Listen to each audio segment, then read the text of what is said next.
أعوذ بالله من الشيطان الرجيم بسم الله الرحمن الرحيم رب اشرح لي صدري ويسر لي أمري واحلل عقدة من لساني يفقهوا قولي ربي زدني علما اللهم فقهنا في الدين آمين Inshallah. What I was thinking, we will complete this story today, and the sleepers of cave. And when we will complete this story, inshallah, tomorrow you will have break from the tafsir, but you have to review it today so that we will be doing test tomorrow, whatever you learn and whatever you understand from this story, inshallah. Okay, so let's start from Zoya today, because I think I missed her yesterday. So let's start, Zoya, and start from these young men worshipped. These young men worshiped God alone, associating no partners with him, while their people were pagans. Hence they were forced to kill them, or at least to torture them, until they renounced their belief in God and turned back to the faith of their community. These are the only options their people would consider. Hence, the young believers re-emphasized their advice to their friend who was going to the city to bring the food. But let him behave with great care, and by no means make anyone aware of you. For indeed, if they should come to know of you, they might stone you to death or force you back to their faith, in which case you would never attain to any good. Indeed, no one who turns back to unbelief in God and associates partners with him could ever attain any good result. How could it be possible when he has incurred the greatest loss through disbelieving in God's oneness? So in this paragraph, they're saying they are talking because they are wake up now, and they're talking to each other that you have to be very careful. If somebody will get to know that we are hiding in this place, or we are those kids who flee from their community, so it could be very harmful for us, which means they can stone us to death, or they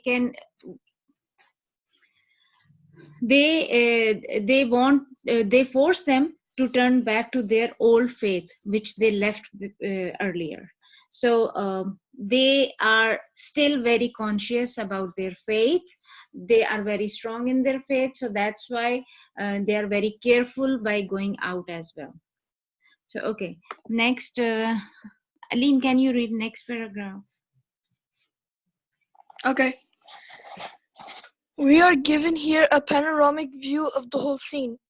The youths are apprehensive, unaware of how much time had lapsed or how many years they had remained in their cave. Indeed, generations had passed by, and the city from which they departed had gone through great changes. The tyrants they feared had been removed from power. Yet the story of the young people who had fled in order to maintain their faith had been reported from one generation to another, with people differing as to their faith and what they believed in, as well as the exact timing of their escape. The awaking sleepers were totally unaware of all these events. Because when they were sleeping, they were in the cave, Allah subhanahu wa ta'ala made them sleep, and they didn't know how much they slept for and how long it was, and till now we don't know how long it was. But whatever is the circumstances is outside the cave, it is like everything is changed outside. So when we'll go forward, we will get to know how many years they slept. So 300. yeah, did you read that before? No, I just know. Okay, that's good if you know it. Okay, so Yusuf, can you read next? Okay. The surah, however, allows the certain to fall over the scene, only to rise it again, showing a totally different picture, with a time lapse between the two. We understand that the present population of the city believe in one God. They are so thrilled to discover the young believers through the one who was sent to fetch food. People in the city somehow certain that he is one of the young men who had fled from the tyranny of the unbelievers a long time ago. It might be possible that the people who lived in that near the cave, they got to know, or the stories are coming from their forefathers and everyone.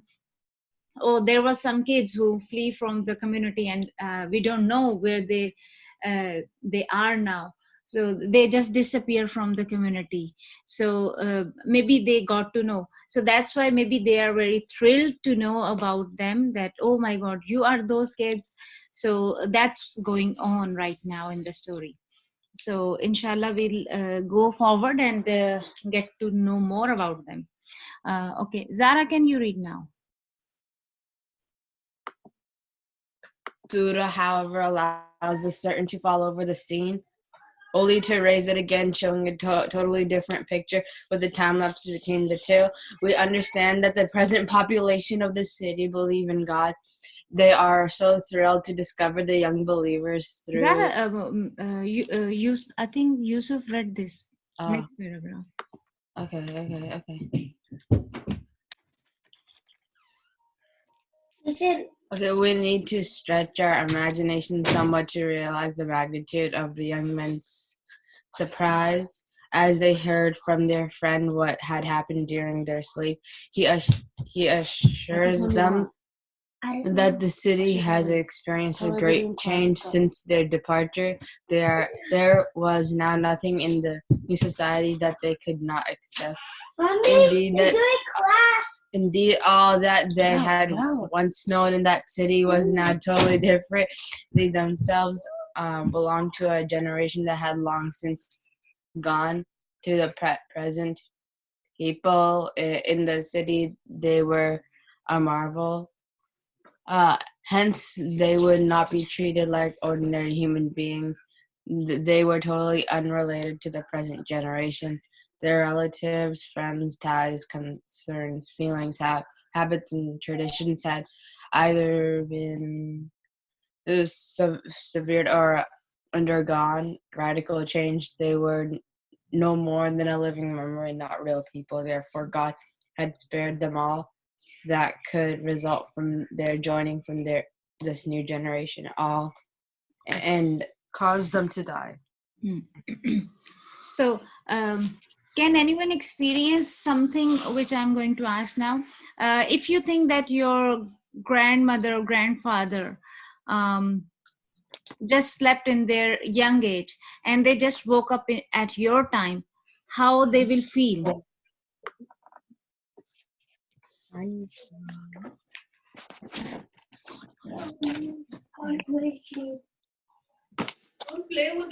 Anybody would like to share something about the something which your grandparents will experience if they woke up in your era or your time? They probably would be pretty shocked. Yeah. What type of shocks? Like surprised shock.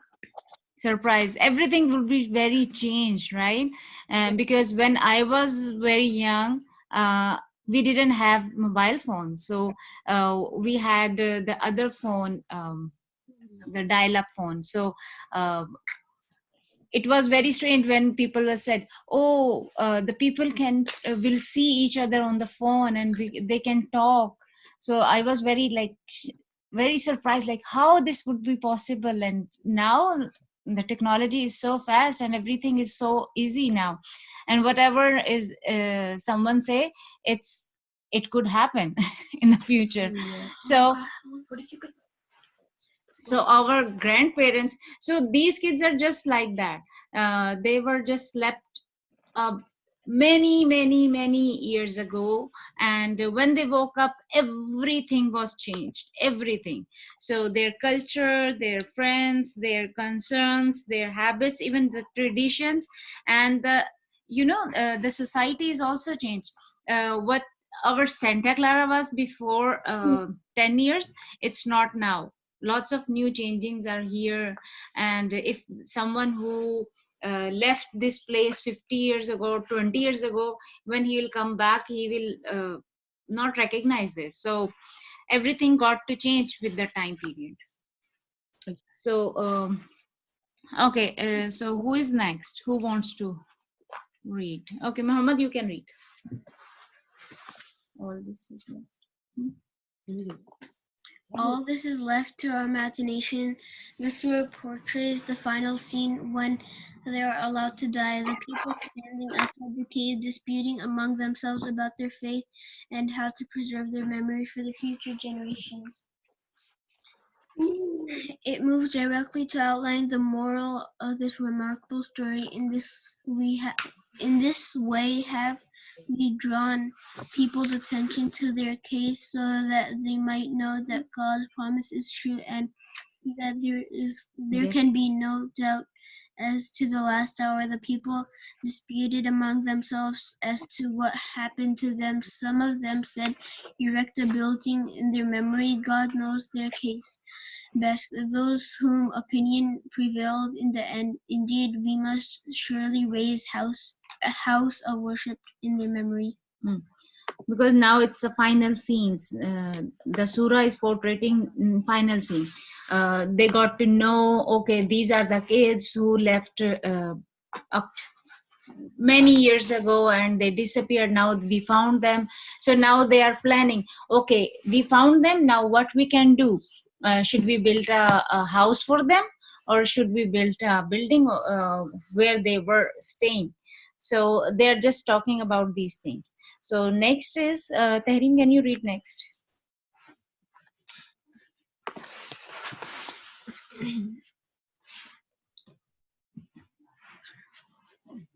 The lesson.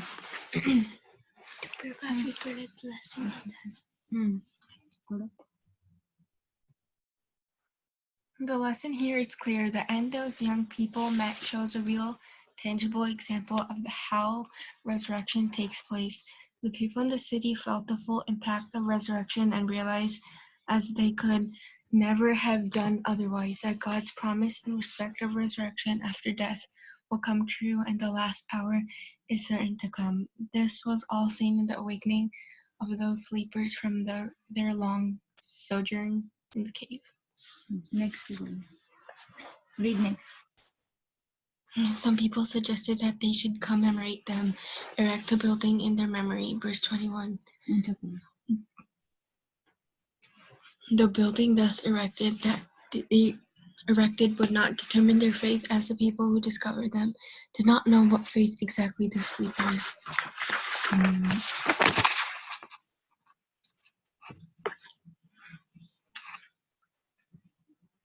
Yes.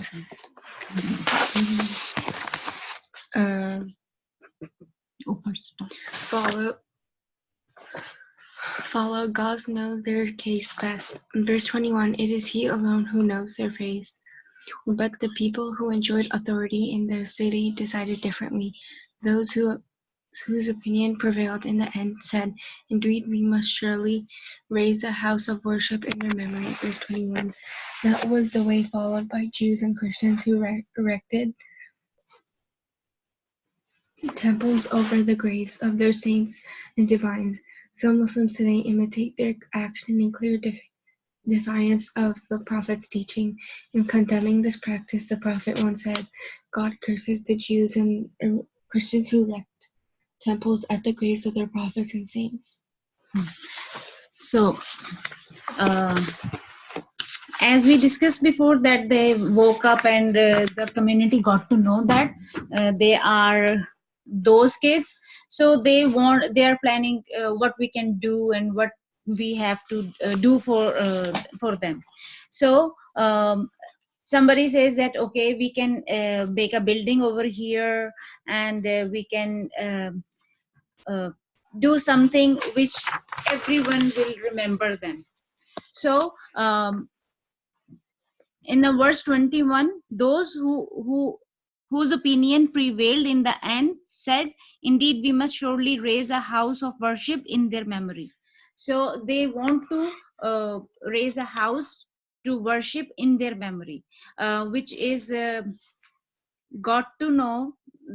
There's a hadith, you can underline this hadith of the Prophet Muhammad sallallahu alaihi wasallam that God curses the Jews and Christians who erect temples at the graves of their prophets and saints. So this is strictly prohibited in Islam, that we go to those places which is remembering, or which is for worshipping other than God, so other than Allah subhanahu wa ta'ala. So and even making those buildings is prohibited, so we should not go to those places. And we also uh, learn that by waking them up, it gives us the faith of day of judgment. So how the resurrection will happen, how the resurrection will take place, and the people who were there, they got to realize that, oh, if these kids can sleep and Allah subhanahu wa ta'ala can wake them up now, so when we die, Allah subhanahu wa ta'ala can wake up on the day of judgment as well. It doesn't matter if there will be nothing of our left on the earth, but Allah subhanahu wa ta'ala can create anything again, because the first time, the creation of the first time of anything is difficult, but recreating of anything is very easy. Even for human being, the first time if you want to create a masterpiece, it's very difficult to create a masterpiece, but once you are done, it's easy to copy that. Okay, so next we are going to read how many were in the cave, because there were two questions: how many were in the cave and how much time they slept in the cave. So let's start this thing. Who will read this complete topic? It's okay, Mohammed, go ahead. How many were in the cave? Again the scene is brought to a close, and another is shown with people in debate about the sleepers in the cave. This is only natural, as people normally relate reports and news, adding something here and omitting something there. They may invent some details here or there one generation after another. Thus a simple story is told in different ways as time passes. Hence dispute about the number of youth in the cave continued for a long time. Some will say there were 3, the fourth of them being their dog, while others will say 5, with their dog being the sixth of them, idly guessing at the unknown. Yet others will say there were 7, the eighth being of them their dog. Eighth of them being their dog. Say, my Lord knows best how many there were. None but a few have any real knowledge of them. Hence do not enter into argument about them except on a matter that is clear, nor ask anyone of these people to enlighten you about them. Verse 22. Next, let's go complete. All such disputes about their number is useless. It is all the same whether they were 3, 5, 7, or more, even more. Their case is left to God, who knows all their details. They were also known to the few who established the facts about the whole event as it took place, or who heard its true report. There is no need then to go into any argument about their number, as the moral of their story may be drawn regardless. The Quran directs the Prophet not to engage in any dispute over the issue and not to question any part of their case. This is consistent with the Islamic approach, which spares the human's mind of all useless debate. A Muslim should not pursue anything that he cannot establish through true knowledge. This event, which took place a very long time ago, belongs to God's knowledge, which is perfect. Hence, let us leave it there. So what we got to know here, that some people are saying that there were 3 and the fourth one was a dog, and some is saying there were 5 and the sixth one is the dog, and some is saying that there were 7 kids and the ninth one was a dog. So in the Quran you will see some verses you will read, they are very open and clear, and everything is very, very clear um, about the instruction of the Quran, which we can follow as it is. And some of them are not very clear, like these kids, how many were there and how long they slept. The information is not given here right now. So a believer do not engage himself in these type of things. So even sometimes we argue each other in our gathering, who was she, even though you don't know, yeah, or he or something, and how many the player were there and what was going on. So all those things which we don't know and which is not clear to us, I think we should, as a believer, as a Muslim, we should not indulge ourselves in those things. We should avoid those things which don't benefit us. The real thing which benefit us from this story is that Allah subhanahu wa ta'ala has all the power, and if he can create one time, he can protect us and save us for hundreds of years, or he can recreate us on the day of judgment as well. So and in this Quran, Allah subhanahu wa ta'ala directs the Prophet as well not to engage in any dispute over the issue, and not to question any part over their case.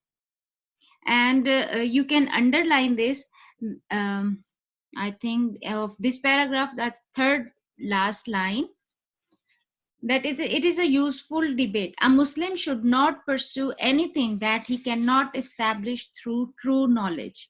So whenever you have to do anything, you should have a true knowledge about anything you want to do. Okay, can we proceed next? You understand till here?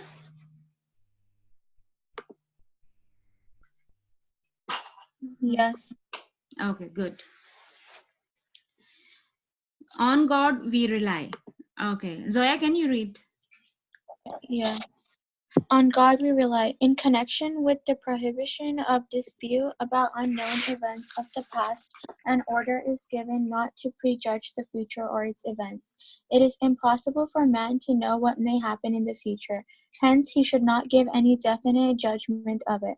Never say about anything, I shall do this tomorrow, without adding, if God so wills. Should you forget, then call your Lord to mind and say, I pray that my Lord will guide me even closer than this to what is right. Every action a human being does or omits to do, indeed, every breath a human being takes, is subject to God's will. The curtains hiding the future are stretched in full so as to hide everything beyond the present moment. Our eyes cannot discern what is behind the curtain, and our minds are finite, no matter how advanced our knowledge may be. Hence, a human being must never say that he's definitely doing something tomorrow unless he attaches his intention to God's will. This is because tomorrow belongs to the realm and lies beyond the reach of human perception. As such, it is known only to God, hence we do not make any assertion about it.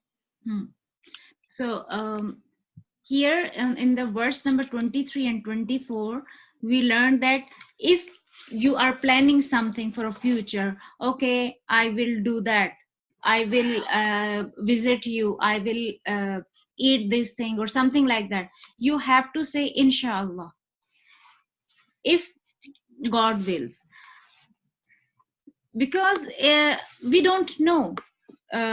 One is our intention and our actions, and other is a will of Allah subhanahu wa ta'ala. So Allah subhanahu wa ta'ala knows everything what we are going to do, so that is his knowledge. But if we do it doesn't go accordingly to that, so it means that that's Allah's planning. That is not good for us. Sometimes we are eating something and we just drop our suppose we are eating ice cream and we drop the ice cream on the floor, and we say, oh my god, I just bought a new one and I just drop it on the floor. It might possible that if you eat that ice cream, it could be it could be poisonous, or it could harm you. It can make you sick. Yes, you can get cold as well. So Allah knows the behind of everything. So we should always and always say that inshallah whenever we are planning for future. Okay, next. Okay, who, Yusuf, can you read next?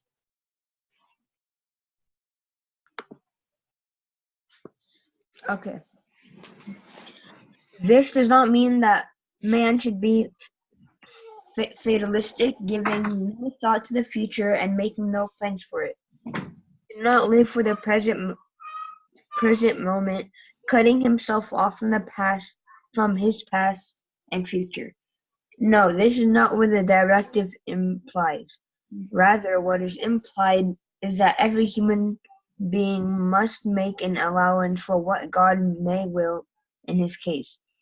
He may intend to do whatever he wants, always seeking God's help, feeling that his will is in full control of everything. It may well be, however, that God may decide something different to what he intends. Should God help him to put into effect what he intends, then all well and good. But if God's will moves into a different direction, he should not despair or be sad. All matters belong to God at the beginning and at the end. So here, the paragraph is telling us about our destiny. It doesn't mean that if Allah has written everything, Allah knows everything, so we don't have to plan anything. We are not going to learn anything. Okay, Allah don't want us to win it, so that's why we are not going to work hard. No, it doesn't mean like that. It means that you should put your effort and you should plan for your future. But it depends. If your planning matches to the Allah subhanahu wa ta'ala's planning, then it will be like that.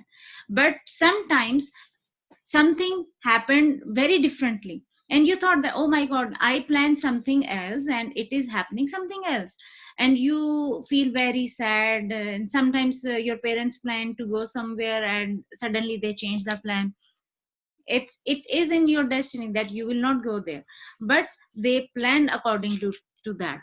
Allah subhanahu wa ta'ala's will was not that, right? So you feel disappointed, but after some time you got to know, oh my god, if we went to there, we can got hurt, or we can there was a poisonous something, or there was hurricane, or there was some problem. Sometimes the plane crashes or something like that. Anything happens, and the people who left behind due to some reasons, sometimes they were stuck in the traffic and anything, they thank, oh my god, thank god I was not, alhamdulillah, I was not on the plane. So Allah subhanahu wa ta'ala knows everything. We plan, and there's Allah's plan as well. So we have to trust our efforts and everything, but the 100% trust should be on Allah subhanahu wa ta'ala, that whatever will happen after this, like we are reading this surah, we are practicing every day, we are working hard on this, right? So whatever will be the result, just leave it on the Allah subhanahu wa ta'ala. But inshallah we will win, inshallah. Muhammad is saying inshallah we will win, so everyone should say that inshallah, right? So but whatever is Allah's plans, we have to be we have to accept that. We don't have to be sad, we don't have to be very disappointed in that, but even you can, on that time when the plan is not going to that thing, suppose as I said that we are working hard on this surah and we are learning, so what we can do that, okay, if we win, we will say Alhamdulillah. If we don't win it, we will say Alhamdulillah again, because it's Allah's plan. We learn a lot of new things, and we can work on those things which we can figure it out. Oh, what is the reason why I didn't pay attention? I think I didn't pay attention in the class, or I was not focused. So that's why due to some one person, all the team can fail it. So we have to be very, very happy whatever will happen with us, inshallah. Okay, Ali, can you read next? Okay. What this means in practice is that every person should think and plan as they wish, but they must always remember to rely on God's help and guidance. They should realize that they only have the faculties of thinking and deliberation God has given them. This should not lead to laziness or disinterestedness.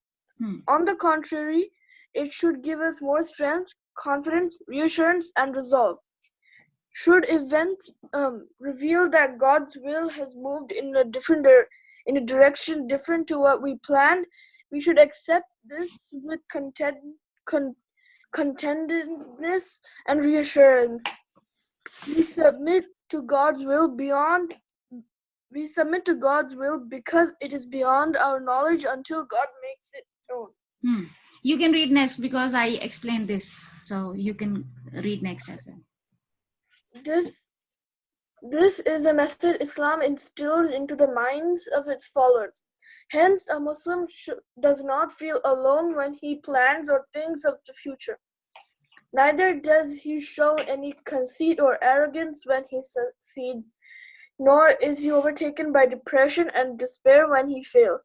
In all situations, he remembers God, feeling stronger for relying on Him, expressing gratitude to Him for his success, resigned for whatever God's will may determine.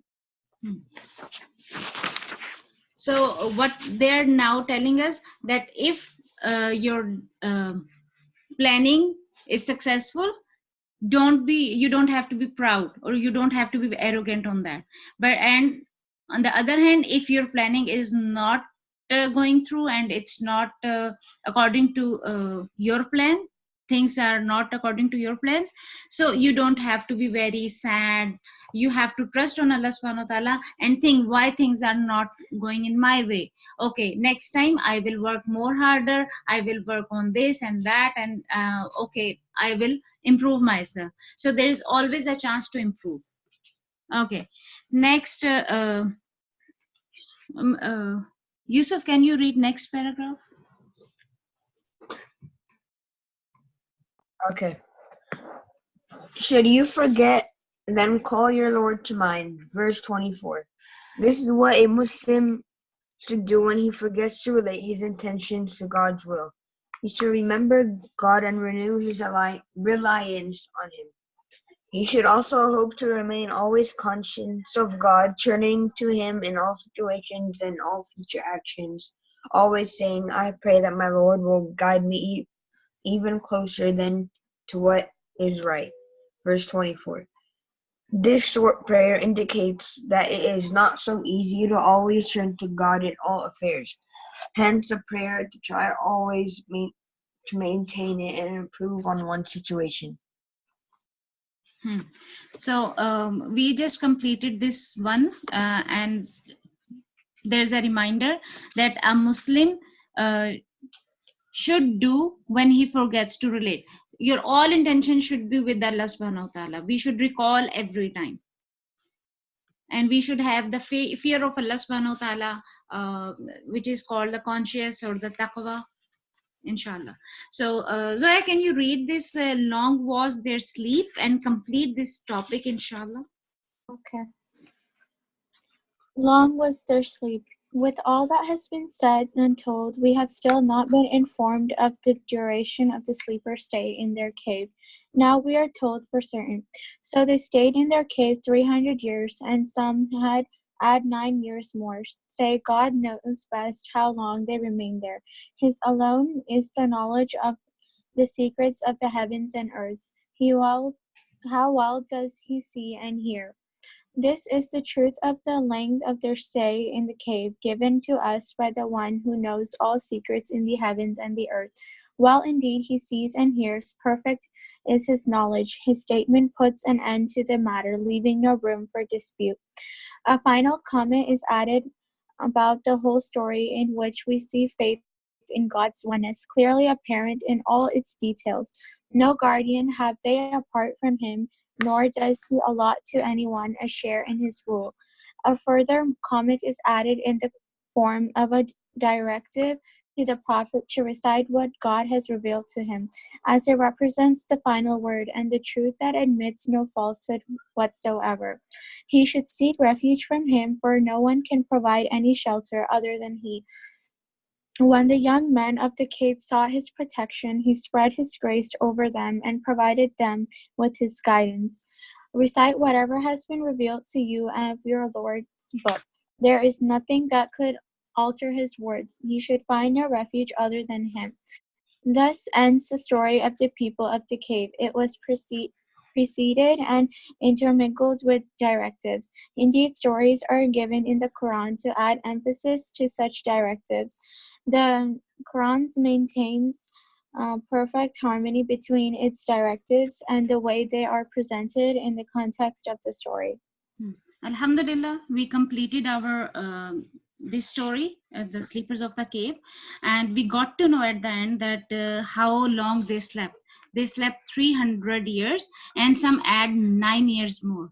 So this is the verse 25 and 26. So you should highlight this, that there could be a question about it, that how long the sleepers of the cave were in the cave. So you should have to know that 300 and add 9 more years, inshallah. So I would say that next time you guys have to read all this story, the sleepers of the cave, inshallah. I made a quiz for you, so inshallah we will do quiz tomorrow about the sleepers of the cave, and I hope inshallah you will be ready for that. Okay, all ready? Yes. Okay. Inshallah. Okay, we'll make dua. Subhanakallahumma wa bihamdika ashhadu an la ilaha illa anta astaghfiruka wa atubu ilayk. Or and the dua for the sleepers of the cave. Rabbana atina min ladunka rahmah wa hayyi lana min amrina rashada. Assalamu alaikum wa rahmatullahi wa barakatuh.